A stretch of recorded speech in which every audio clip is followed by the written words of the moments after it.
పెద్దలు Nalanda group of institutions ఎండి గారు ఫాహిం గారికి, అదేవిధంగా ప్రిన్సిపాల్ గారికి, అదేవిధంగా వేదిక మీద ఉన్నటువంటి ఉపాధ్యాయులకు, ఇక్కడ వచ్చినటువంటి వాళ్ళ తల్లిదండ్రులందరికీ నమస్కారం.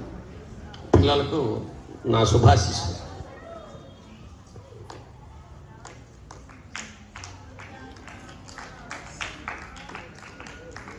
నెక్స్ట్ మీరు ఇప్పుడు నెక్స్ట్ 10th క్లాస్కి వెళ్ళేటటువంటి వాళ్ళు ఎంతమంది, దాటి ఇంటర్మీడియట్కి వెళ్ళే వాళ్ళు ఎంతమంది చేతులు ఎత్తండి. ఇంటర్మీడియట్కి పోయేవాళ్ళు అంటే ఇప్పుడు 10th క్లాస్ రాసేవాళ్ళు చేతులు, ఆడపిల్లలు అసలు లేరా? Right, okay, down. Okay, 9th class వాళ్ళు ఎవరు చేతులు ఎత్తండి. ఓకే, చాలామంది ఉన్నారు. రైట్. అయితే మీరు మీ యొక్క గురువు గురించి మీకు ఏ భావన ఉందో నాకు తెలియదు, కానీ according to Hindu mythology sir, గురు బ్రహ్మ అంటారు. బ్రహ్మ ఏం చేస్తాడు? ఆయన డ్యూటీ ఏంది? ఏం చేస్తాడు బ్రహ్మ? ఏం చేస్తాడు బ్రహ్మ? ఏం చేస్తాడు అకార్డింగ్ టు ఇండియన్ మైథాలజీ? ఏం రాస్తాడు? తల రాస్తాడు. You're all intelligence. బ్రహ్మ ఏం చేస్తాడు? సో గురువు ఎవరితో సమానం? గురు బ్రహ్మ అంటున్నాం. అంటే ఆ బ్రహ్మ నీ తలరాతను రాస్తే ఇక్కడ ఉన్నటువంటి ఈ గురువు నీ తల మీద రీరైట్ చేస్తాడు. రీరైట్ అంటే మనం ఒక్కసారి ఎగ్జామ్లో కానీ లేకపోతే నోట్స్లో కానీ మనం తప్పు చేస్తే, తప్పు రాస్తే మళ్ళీ దాన్ని మనం రీరైట్ చేస్తాం. అవునా కాదా? రీరైట్ చేయమా? పైన కొట్టేసి నీకున్నటువంటి నీ యొక్క జాతకాన్ని రీరైట్ చేసేటటువంటి వ్యక్తి ఈ గురువు గారు. నెక్స్ట్ వచ్చి గురుర్ విష్ణు అంటాం. ఏమంటాం? గురుర్ విష్ణు. విష్ణు ఏం చేస్తాడు? ఎవరి హెడ్లో ఎంత పాపం ఉంది, ఎవరి హెడ్లో ఎంత పుణ్యం ఉంది, ఎవరు ఏ టయానికి దుష్టులు ఎప్పుడు వెళ్ళిపోవాలి, పుణ్యం చేసేవాళ్ళు ఎక్కువ కాలం ఎంత ఉండాలి అని చెప్పి ఆయన ఈ లెక్కలు వేసుకుంటాడు. ఉన్నటువంటి స్థితిని మేనేజ్మెంట్ చేస్తాడు. సో గురుర్ విష్ణు. గురుదేవో మహేశ్వర. ఇంకొకళ్ళు ఎవరు? గురువు గారు ఈశ్వరుడు. ఈశ్వరుడు ఏం చేస్తాడు? ఏ టయానికి ఎవరెవరిని ఈ లోకం నుంచి తీసుకెళ్లాలో ఆయన్ని తీసుకెళ్తూ ఉంటారు వాళ్ళని. సో మీ గురువు గారు ఎవరు? గురు బ్రహ్మ, గురు విష్ణు, గురుదేవో మహేశ్వర, గురు సాక్షాత్ పరబ్రహ్మ, తస్మై శ్రీ గురవే నమః. మీరు ఈ శ్లోకంలో ఉన్నటువంటి ఒక అర్థాన్ని గ్రహించి పిల్లలందరూ కూడా ఏ గురువు గారికి అయితే వాళ్ళ యొక్క పాదాలకి నమస్కారం చేసుకుంటారో వాళ్ళకి 200% సక్సెస్. గుర్తుపెట్టుకోండి పిల్లలందరూ కూడా.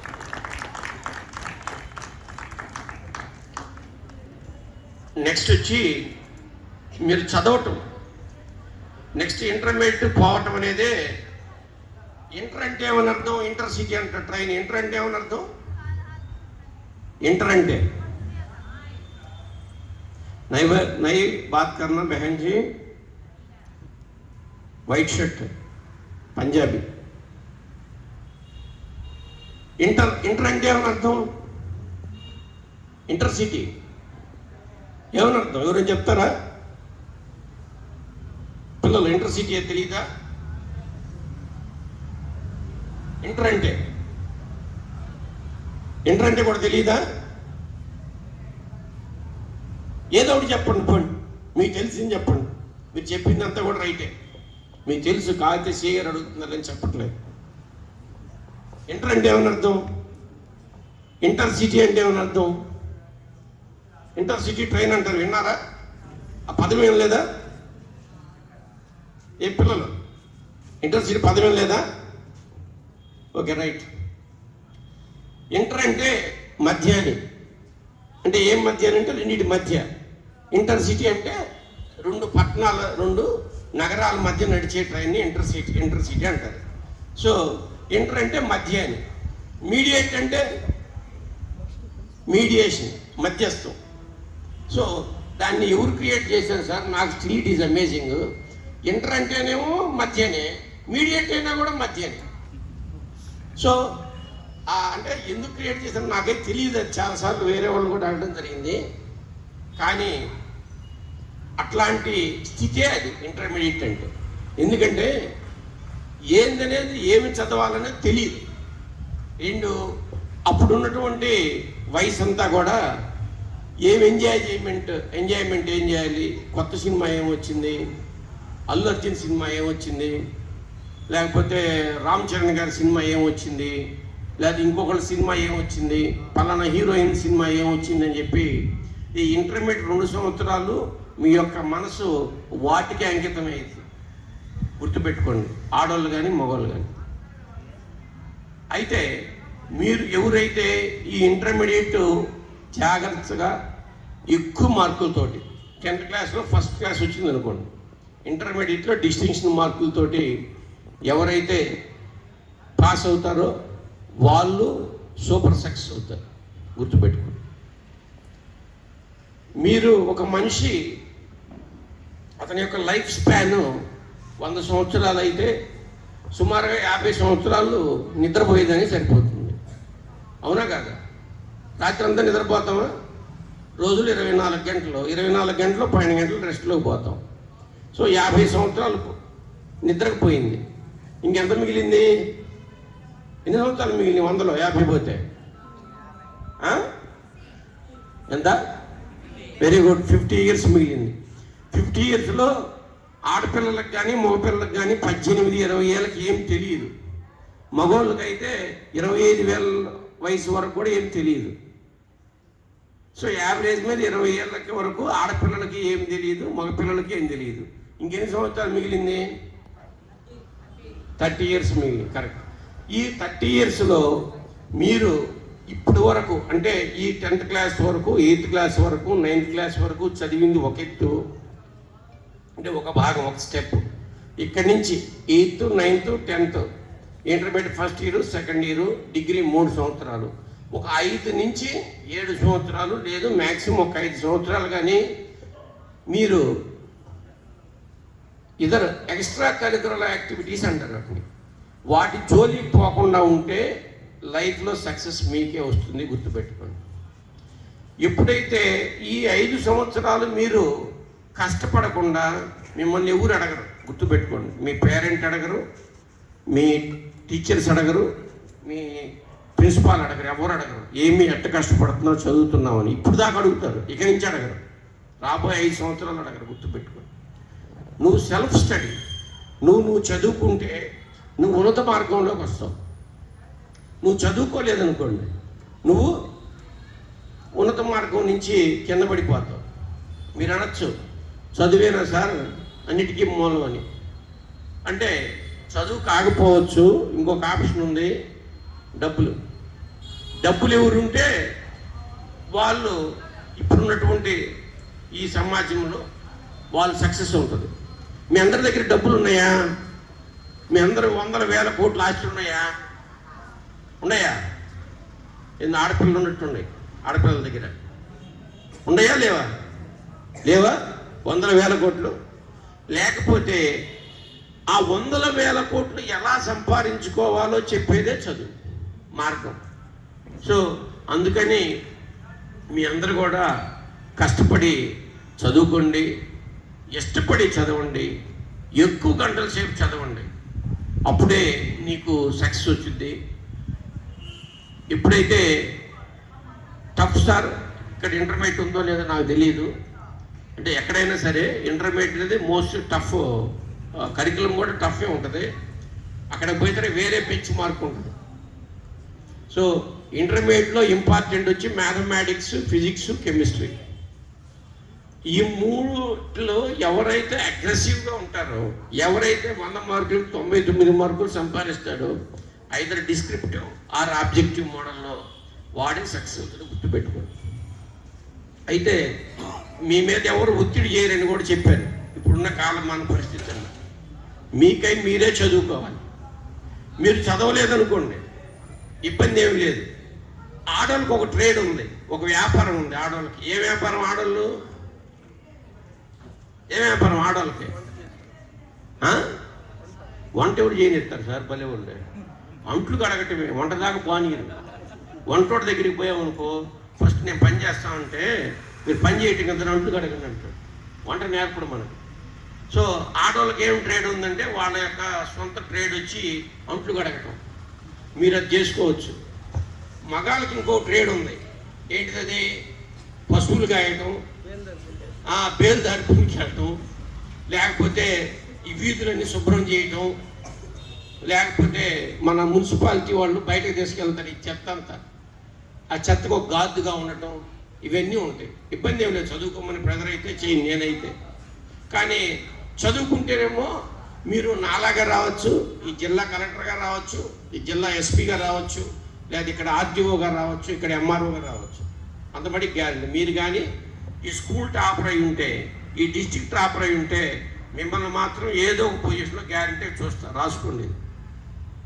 మీరు అక్కడ చదవలేదనుకోండి, దానికి కూడా చూస్తాం. నేను రిటైర్ అయ్యి ఇక్కడే ఉంటాను, ఇక్కడెక్కడో ఈదులు జిమ్ముతూ ఉంటాను, లేకపోతే ఏదో క్యాటరింగ్ పెట్టుకొని ఉంటారు, అది మీ ఇష్టమే. నెక్స్ట్, మా ట్రాఫిక్ పరంగా మీ పేరెంట్స్ అందరికీ మోటార్ సైకిల్ కానీ స్కూటర్లు కానీ ఉన్నాయా? ఉంటే చేతులు ఎత్తండి, ఉండోడు చేతులు ఎత్తండి.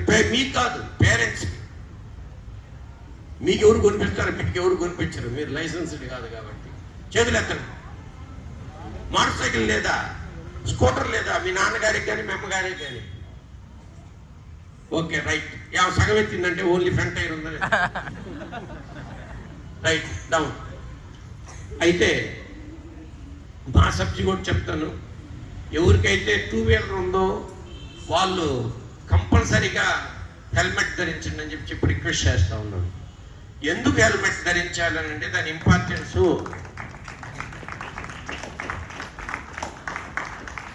చేయి తీసేశారు, మనిషి బతుకుతాడా చనిపోతాడా? వాళ్ళు చెప్పాలి సార్. మనం చేయి తీసేశారు, మనిషి బతుకుతాడు చచ్చిపోతాడు. కాలు తీసేశారు, మనిషి బతుకుతాడు చచ్చిపోతాడు.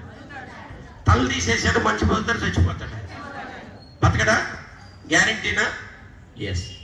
అందుకని ఇంకో క్వశ్చన్, స్కూటరు లేదా మోటార్ సైకిల్ ఆటో గుద్దుకుంది, దెబ్బ ఎవరికి తాకింది? బైక్ అతనికేనా? రైట్. నెక్స్ట్, మోటార్ సైకిల్ వచ్చి మోటార్ సైకిల్ కారుకి తగిలిద్ది, ఎవరికి దెబ్బ తాగిద్ది? మోటార్ సైకిల్కి బస్సు దెబ్బ కుట్టుకుంటే ఎవరికి దెబ్బ తాకిద్ది? మోటార్ సైకిల్ లారీ తగిలిద్ది, ఎవరికి దెబ్బ తాకిద్ది? సో ఇప్పుడున్నటువంటి మీరు చెప్పిన సమాధానం అన్నింటిలో ఇప్పుడు ఎవరు గుద్దుకున్నా ఎవరికి దెబ్బ తాగుతుంది? ఎస్. అందుకని మనిషికి ఇంపార్టెంట్ హెడ్ లేకపోతే ఏముంది? నువ్వు ఒక జంతువుతో సమానం, అవునా కాదా? సో చనిపోతారు కూడా. సో అందుకని మీ అందరికీ రిక్వెస్ట్ చేస్తాను, మీ తల్లిదండ్రులు మిమ్మల్ని దాటి ఈ లోకం నుంచి వేరే లోకంలోకి వెళ్ళారు అని అంటే మిమ్మల్ని ఎవరిని పట్టించుకోరు. అందుకని పిల్లలుగా మీ మీద ఎక్కువ ప్రేమ ఉంటుంది కాబట్టి మీ తల్లిదండ్రులకి మీరందరూ మీ తల్లిదండ్రులు రిక్వెస్ట్ చేయండి, కంపల్సరీగా నాన్న మీరు హెల్మెట్ పెట్టుకొని బయటికి వెళ్ళండి. మా రిక్వెస్ట్. మీరుంటేనే మేము బతుకుతాము, మీరు లేకపోతే మమ్మల్ని ఎవరో చూడరు అని చెప్పి మీ అందరూ చెప్పండి.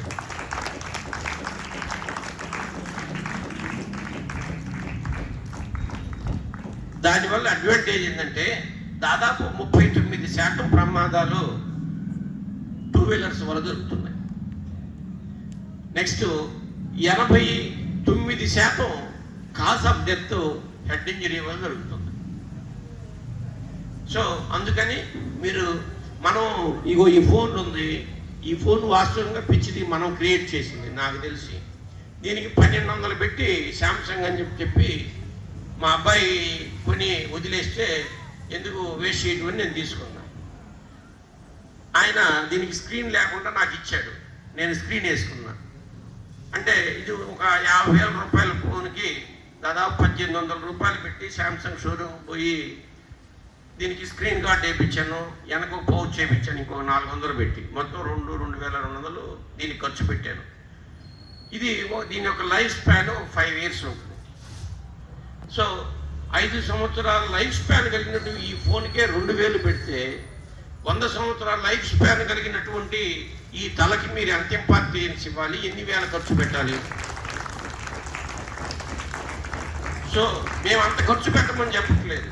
పోలీస్ తరపు నుంచి ఒక్క 1000 రూపాయలు పెట్టి ఒక స్టాండర్డ్ ISI హెల్మెట్ కానీ మీరు కానీ పెట్టుకున్నారంటే మీ ప్రాణానికి రక్షణ పోలీస్ డిపార్ట్మెంట్ మాదని చెప్పి చెప్తా ఉన్నాం.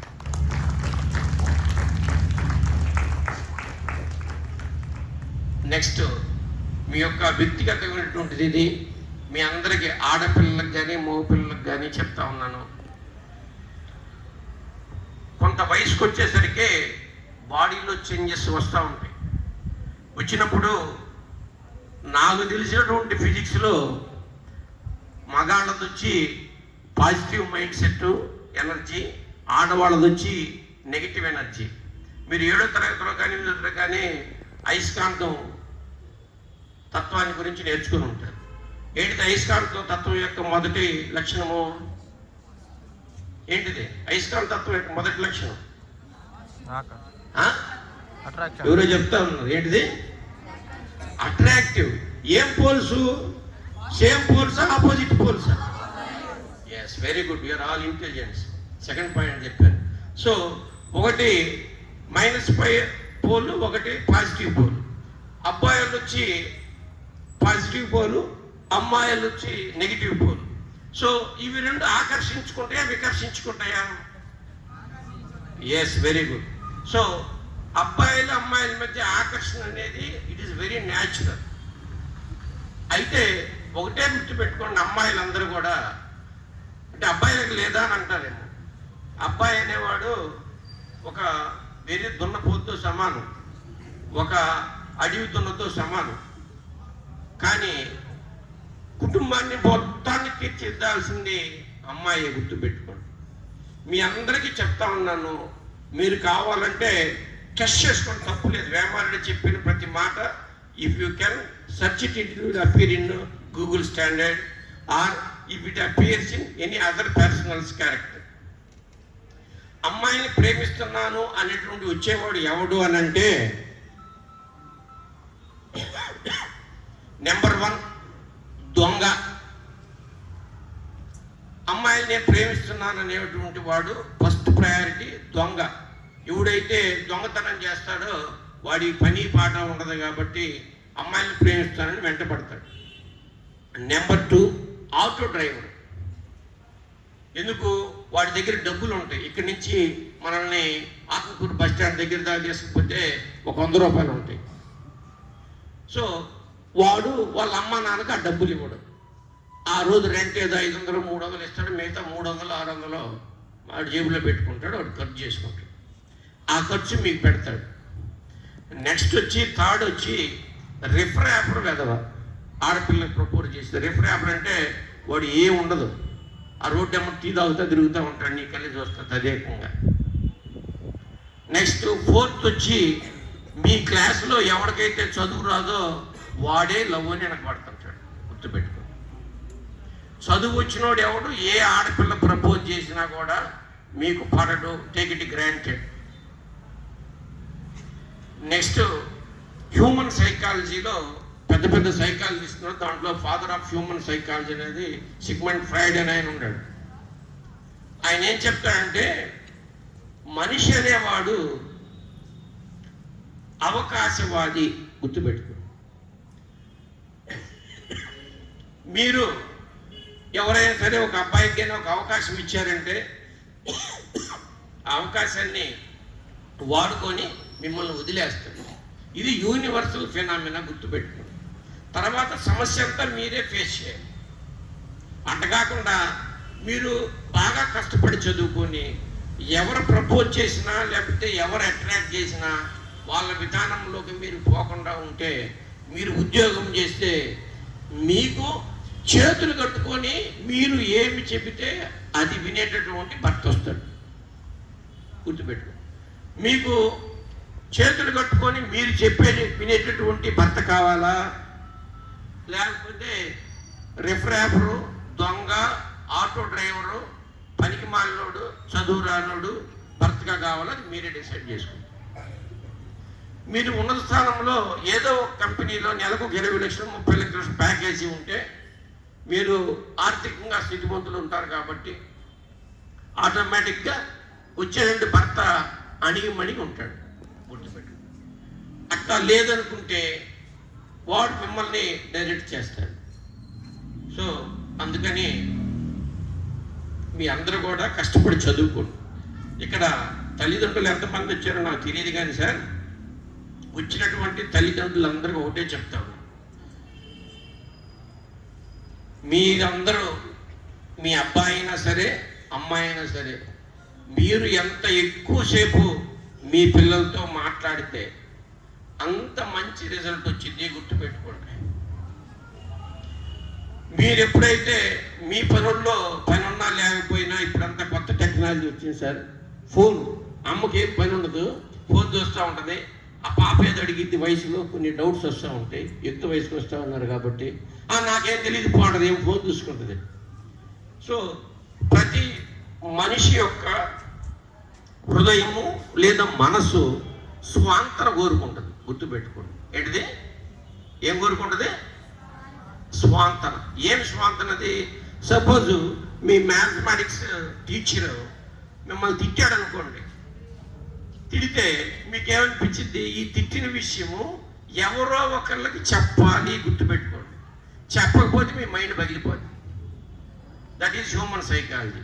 మీ టీచర్ కన్నా చెప్పాలా, పక్క టీచర్ తెలుగు టీచర్ కన్నా చెప్పాలి, లేకపోతే మీ ఫ్రెండ్ కన్నా చెప్పాలి. ఇది A+B హోల్ స్క్వేర్ లేదా A+B క్యూబ్ ఏమి అర్థం కాలేసన్నా చెప్పాలి. మీరు చెప్పకపోతే మీ తల పగిలిపోదు. అంత టెన్షన్ వచ్చింది. ఎందుకంటే తప్పు అవతరుల మీద వేయాలి కాబట్టి. సో అందుకని మీ అందరికీ నేను చెప్పేది ఏంటంటే చక్కగా చదువుకోమని చెప్తా ఉన్నాను. ఇంకొక point, last but not least, మీకు ఇంకోటి ఎవరన్నా కానీ ప్రేమించారు అని మిమ్మల్ని ఆడపిల్లలు ప్రపోజ్ చేస్తే ఖచ్చితంగా మీరు గమనించుకోండి, వాళ్ళ అమ్మా నాన్నల్లో ఒకళ్ళు పక్కదారి బట్టి ఉంటారు. గుర్తుపెట్టుకోండి. మీరు రీసెర్చ్ చేసుకోండి. మాకు వచ్చిన కేసులన్నీ దాదాపు నేను 29 సంవత్సరాలు సర్వీస్ డిపార్ట్మెంట్లో పుటప్ చేశాను సార్. దీంట్లో ఈ అబ్బాయిలన్నీ ఎవరైతే ప్రపోజ్ చేసి అమ్మాయిని తీసుకొని వెళ్తాడో వాళ్ళందరూ అమ్మ కానీ నాన్న కానీ రాంగ్ ట్రాక్లో ఉండి ఉంటారు సార్. అది ఏ ట్రాక్ అని చిన్నపిల్లలు గారు చెప్పలేము. రాంగ్ ట్రాక్లో ఉంటారు. అట్లాంటి వాళ్ళే మీకు ప్రపోజల్ చేస్తారు ఎవరికైనా కానీ. నెక్స్ట్ లాస్ట్ అండ్ ఫైనల్గా అబ్బాయిలే మీ ఇదే జాగ్రత్తగా ఉండాలి. ఇంతకుముందు పెద్దోళ్ళు చెప్పేవాళ్ళు, ముళ్ళు మీద అరిటాకు పడ్డా, అరిటాకు మీద ముళ్ళు పడ్డా అరిటాకే ప్రాబ్లం అని. అయితే ఈ అరిటాకు పరిస్థితి ఇప్పుడు మగపిల్లలకు వచ్చింది. 18 సంవత్సరాల లోపు ఉన్నటువంటి ఏ ఆడపిల్ల వచ్చి బస్ స్టాండ్లో ఉంది సార్, నాదేం లేదు, ఆ అమ్మాయి ఫోన్ చేస్తే నేను పోయాను సార్ అంటే నువ్వు 20 సంవత్సరాలు జైల్లో ఉంటావు. గుర్తుపెట్టి. పోక్సో యాక్ట్ వచ్చింది, దాన్ని చాలా గట్టిగా అమలు పరుస్తున్నారు. మిగతా చట్టాలు వేరుగా ఉంటాయి. మర్డర్ కేసు, రేప్ కేసు చట్టాలు వేరు ఉంటాయి. పోక్సో యాక్ట్ వేరుగా ఉంటుంది. సో ఏదైనా సరే 18 సంవత్సరాల అమ్మాయి జోలికి కానీ ఎవరు పోయినా, పిల్లలు పోయినా పెద్దోళ్ళు పోయినా ఖచ్చితంగా 20 సంవత్సరాలు జైలు శిక్ష పడింది. గుర్తుపెట్టుకోండి. మీరు అమ్మాయిల జోలికి వెళ్ళటమా లేకపోతే జోలికి వెళ్ళి జైలుకి వెళ్ళటమా? గుర్తుపెట్టుకోండి. సో జోలికి వెళ్ళకుండా మీ బతుకు మీరు బతుకుతా ఉంటే హ్యాపీ, జోలికి వెళ్ళారంటే జైలుకి వెళ్ళాలి. గుర్తుపెట్టుకోండి. ఇది పోక్సో చట్టము. ఈ మధ్య అంతా కూడా కన్విక్షన్స్ వస్తున్నాయి. ఆ చట్టమే డిఫరెంట్.